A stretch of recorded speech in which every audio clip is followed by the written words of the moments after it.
see a lot of producers who like say things like they let the artist go do them after they sell them the beat and then they keep it moving. Your name is on that record, B. It might be the artist's album, but that's your record. Right. Your name is on it. You produced by you. If it comes out whack, it's not only on the artist, it's on you. You know what I mean? Look at you. Exactly. Like if your beat sounds terrible, it might be a high beat, but the mix sounds terrible, that's on you. That's not on the artist. Even in the studio, when you working with the artist, most artists are susceptible to input from the producer, and that comes with having a little bit of a name too. Like it can't be the first beat you ever sold, and you're gonna go sit there and tell Jay-Z, yo, you gotta rap like this. Right. They're gonna look at you crazy. But once you have a little bit of a name, a little bit of respect under your belt, people will welcome your input or in your opinion. I felt really weird in the studio because it was hard for me to tell Big Daddy Kane, like that verse, or yo, can you re-kick this rhyme, or I think you could have said it better right there, why don't we do this? The first day was kind of just, I was open.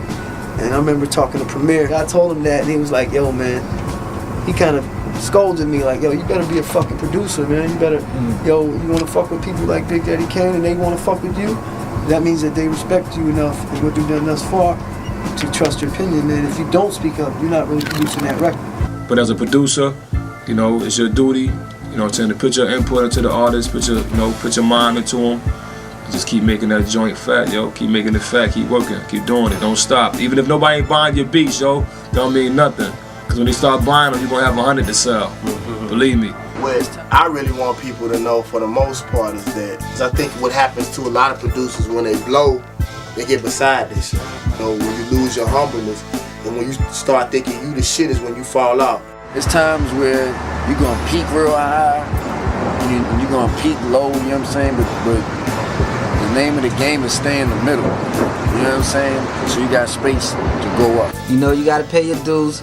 You know what I'm saying? Some of y'all gonna have to get pimped, you know what I mean? But, you know, you come up, save your little dough, and then you make your moves, you live and you learn, you know what I'm saying? But actually, it's getting better, you know what I'm saying? Where artists don't even have to get pimped, you know what I'm saying? You only get pimped if you want to get pimped, you know what I'm saying?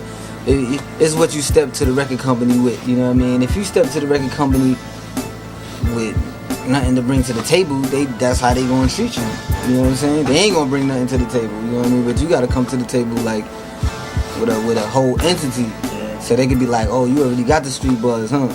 Oh, you already did, you know what I mean?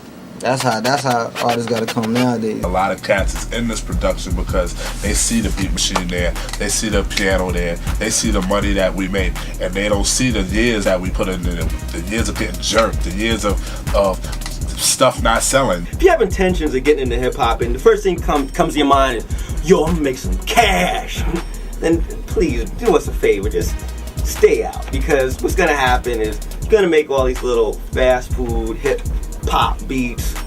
It's gonna be that the radio's already flooded with, and they're not special, and they kind of like in one day, out the next day. Just go. If you're in it for making because you love the music, then please come in. You know, change something. Come, just say you're about to change the face of hip hop. Do you make good music? And please keep adding in. There's a melting pot. Anybody that can make 1 or 2 records in a particular time that's gonna pop, that's gonna add to the whole picture. So every person that adds in and makes something dope for the whole culture, you might be a one-hit wonder. You could be that person that does it. As long as it's dope, it's gonna keep sparking. Only thing I say is that, like I said earlier, it'd be good for people to go back. Like a lot of people getting into the game right now, go back, do some research on old albums, or follow old producers from then and now. Check out their styles and how they was doing what they was doing. It doesn't matter what you work with, you know what I'm saying? Whatever you start with, as long as you get the sound that you want, make that shit hot.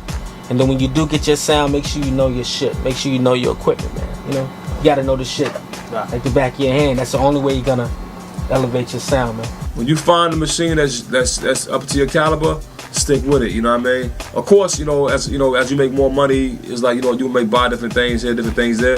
But when you stick to one machine, you know what I mean? You really become a master of it. What I don't like about hip hop and old game, like you look at rock and rollers, they got longevity. They could go on tour and do what they gotta do. Look at the Stones, you know what I mean? They're never gonna go away. Hip hoppers, they don't support you like that. Look at it, come on, Hammer sold more than everybody. That nigga, they ain't giving him that love right now. He can't be like the Rolling Stones and go do a tour every few years. You know what I mean? Why?